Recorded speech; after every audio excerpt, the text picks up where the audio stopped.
Olá pessoal, tudo bom? Vamos começar aqui mais uma videoaula. A videoaula de hoje fala a respeito de água, né?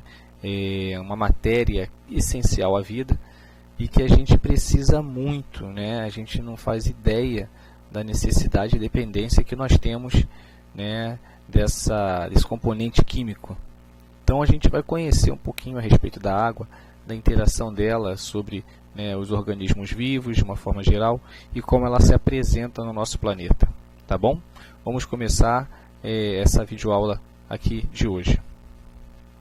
Bom, então a gente está trazendo aqui, né, uma pequena definição sobre a água, molécula da vida.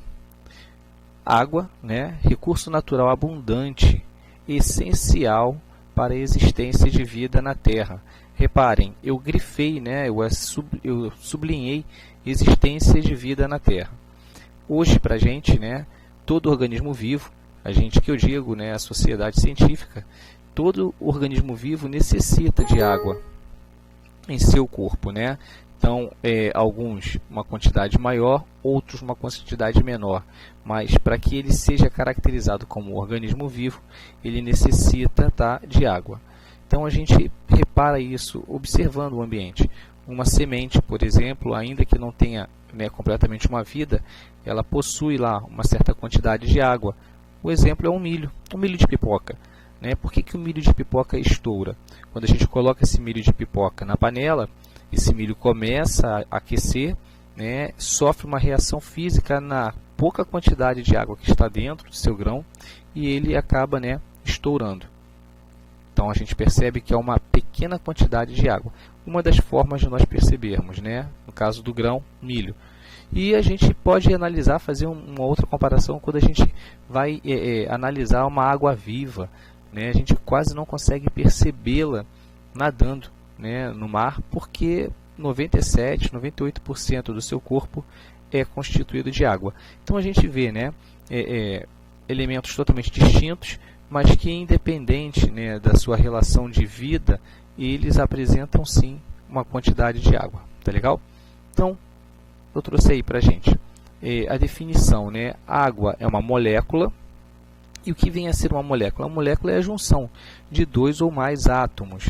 Eu coloquei, né, a molécula da água, aqui ó, a gente encontra o símbolo dela, né, o H2O, e aqui o que a gente chama de estrutura molecular, né, como é que ela se apresenta. Então, molécula da água, isso aqui é a molécula da água, e o que é, né, essa molécula da água? É um átomo de oxigênio, tá, que é esse maior aqui, mais dois átomos de hidrogênio, que são esses menores aqui. Então, isso é a molécula da água.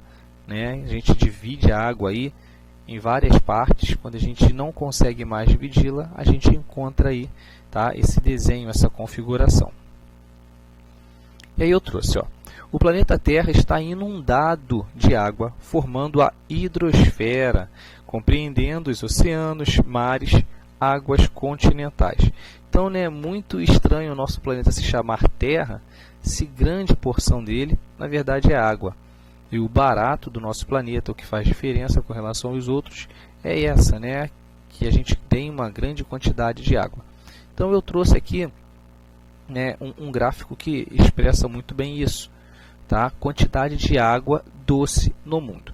Antes da gente falar, né, da quantidade de água doce no mundo, a gente precisa ver, tá, que 90% do nosso planeta, 90% do nosso planeta é constituído de água, tá, entre água salgada e água doce, e apenas 30% constituído de terra.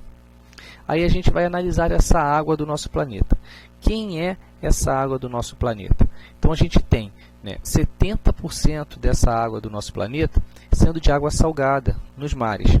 E apenas 30% dessa água, tá, água doce. Legal. Agora a gente vai olhar essa proporção, tá, de água doce no nosso planeta. Como é que ela se apresenta? De toda essa água doce do nosso planeta, está aqui, ó, apenas 97%, tá, água do mar não potável. Então a gente está dizendo o quê? 97% da água do planeta, tá? 97% de toda a água do nosso planeta é água do mar e não é potável. Apenas 2,5%, tá? É água doce, porém congelada, não está acessível ao nosso uso, né? Então, vou repetir. De toda a água do nosso planeta, 97% dela é água do mar, não potável, está escrito aqui embaixo. Então, sobra-se o quê? 3% de água. E desses 3% de água, 2,5% está congelada, lá nas geleiras, nos polos dos planetas, Polo Norte e Polo Sul. E sobrou para a gente 0,5% de água doce disponível. Só que essa disponibilidade se apresenta da seguinte maneira, tá? 97,9% estão nos aquíferos, ou seja, está subterrâneo, abaixo do solo, que não está de fácil acesso. Para nós chegarmos até ele, teríamos que perfurar poços. 1,13% é as chuvas, que muitas das vezes podem vir contaminadas por conta de outros gases presentes, tá, nas nuvens. 0,9% lagos naturais, 0,05% reservatórios e 0,02% rios. Então a gente percebe, né, que mesmo o planeta tendo uma grande quantidade de água, tá, não significa que toda essa porcentagem de água, né, 70% do nosso planeta, é uma água que esteja potável para a gente, esteja para uso. Daí a necessidade, tá, de se cuidar melhor da nossa água. Essa água que nós temos hoje não é uma água que vai durar para sempre. A água não vai acabar no nosso planeta, é bem verdade. Porém, a água que está disponível para o nosso uso imediato é uma água que vem a cada dia que passa se esgotando. Vamos pensar numa coisa. Toda a água que está no nosso planeta sempre existiu no nosso planeta. A diferença é a forma como ela se apresenta. A água que está no seu corpo, a água que está no meu corpo, um dia pode ter também estado no corpo de um dinossauro. Até porque esse dinossauro, após morrer, a água que compunha o seu corpo evaporou, foi para a atmosfera e fez aquilo que aquilo que nós chamamos de ciclo hidrológico. Vamos ver como funciona esse ciclo hidrológico. Aqui está, ó. Ciclo hidrológico permanente. Permanente porque ele a todo momento, tá, acontece, mesmo que a gente não perceba. Tá? Então vamos ler aqui esse texto. O ciclo da água é responsável pela reposição de água doce no mundo e corresponde ao movimento da água entre a superfície terrestre, né, a parte aqui da superfície, constituindo os mares e oceanos, tá, e a atmosfera, e para isso apresenta-se em diferentes estados físicos. Então aqui a gente percebe a dinâmica do ciclo hidrológico e a gente vê a participação muito importante aqui do Sol. Tá? A gente vai entender mais à frente por que o Sol tem essa participação muito importante.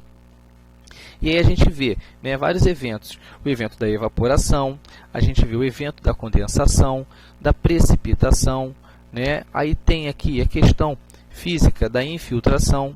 Então a gente vê vários parâmetros que ocorrem no ciclo da água. E isso ocorre desde que o planeta é planeta. Mas vamos entender o que seria, né, isso, evaporação, o que seria isso, condensação, precipitação. Bom, alguns desses nomes eu já posso esclarecer aqui nessa mesma imagem. Precipitação significa a água que estava na sua forma líquida e começa a cair, tá? Aquilo que nós conhecemos como chuva.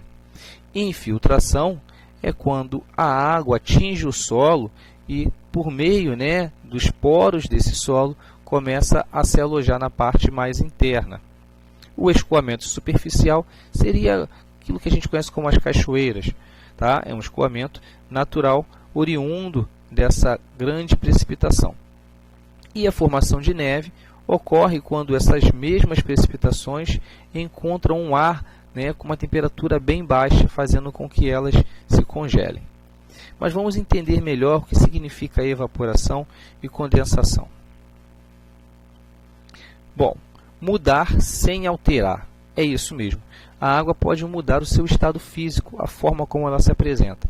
Porém, tá, o seu interior, né, a sua parte química, a sua composição química, fica inalterada. nunca deixará de ser H2O.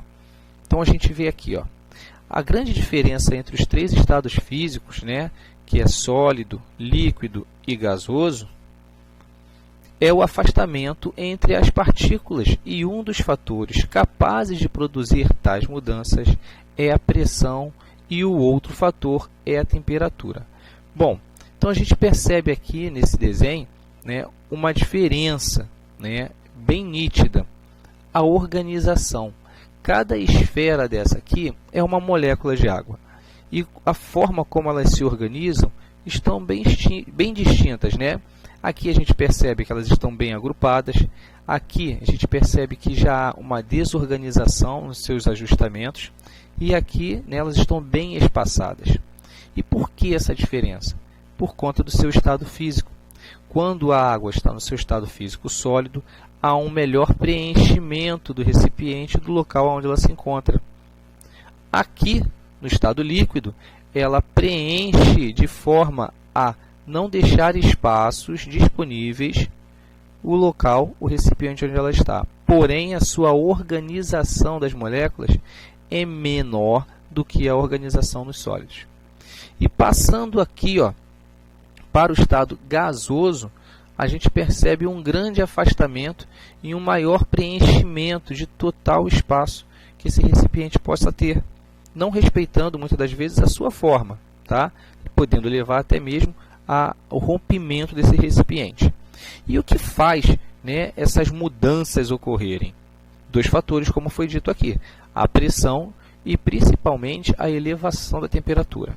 Tá legal? Então a gente vê que dependendo da mudança, elas receberão nomes bem distintos.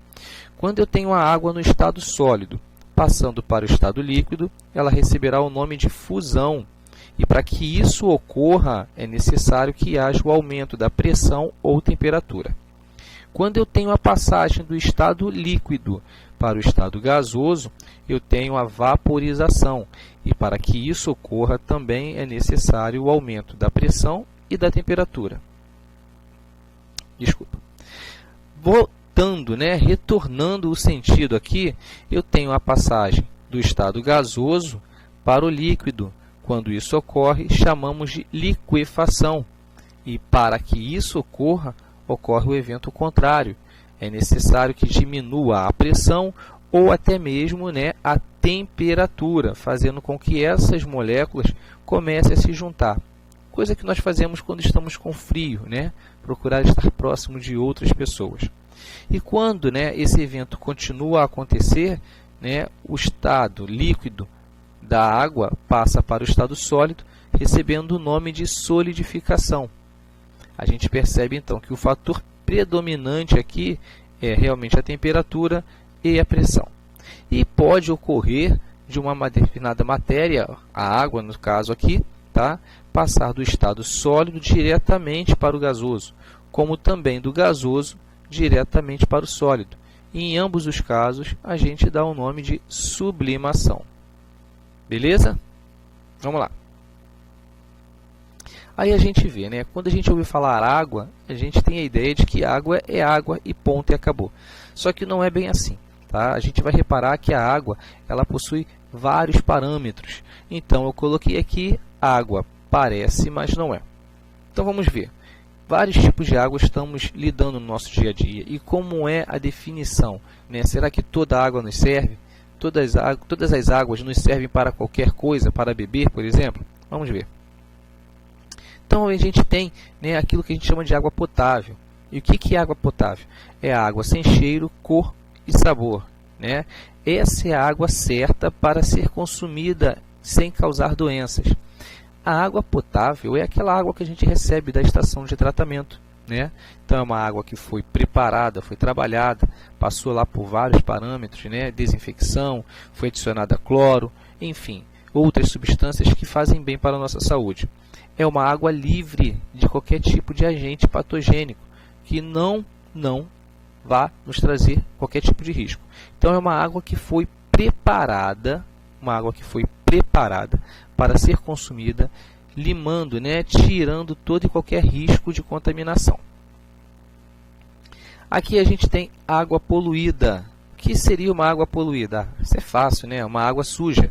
Sim, uma água suja. Suja com o quê? Com resíduos industriais, lixo e esgoto.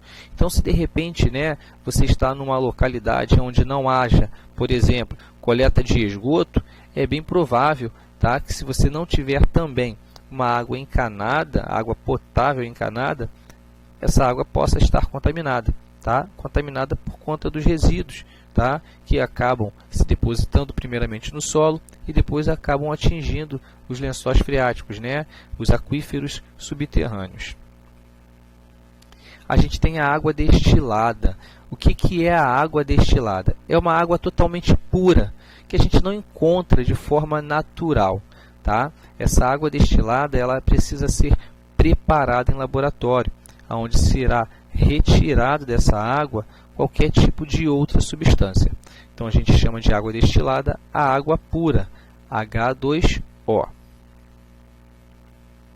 Água contaminada é uma água que possui uma grande quantidade de micróbios, larvas de insetos ou caramujos. É aquela água que, com certeza, caso haja o uso dela, seja para beber, para fazer comida ou até mesmo para se banhar, é bem certo que a gente consiga adquirir aí algum tipo de doença. Temos a água mineral, como o próprio nome já diz, né? Contém grande quantidade de sais minerais. Sais minerais esses que são muito bons para a saúde. Então a gente percebe, né, que há distinções nos termos água, né? Toda água que a gente conhece, nem toda água que a gente conhece deve ser consumida da mesma forma por nós, tá bom? Bom, pessoal, para ter certeza que vocês assimilaram esse conteúdo que foi trazido aqui para hoje, tá? A gente vai pedir, eu preciso que vocês resolvam os exercícios do capítulo, tá? E que anotem as dúvidas com relação ao vídeo, com relação também à matéria do livro de vocês, e aí a gente vai solucionar na próxima aula, tá legal? Forte abraço, resolva os exercícios e até o nosso próximo encontro. Tchau, tchau.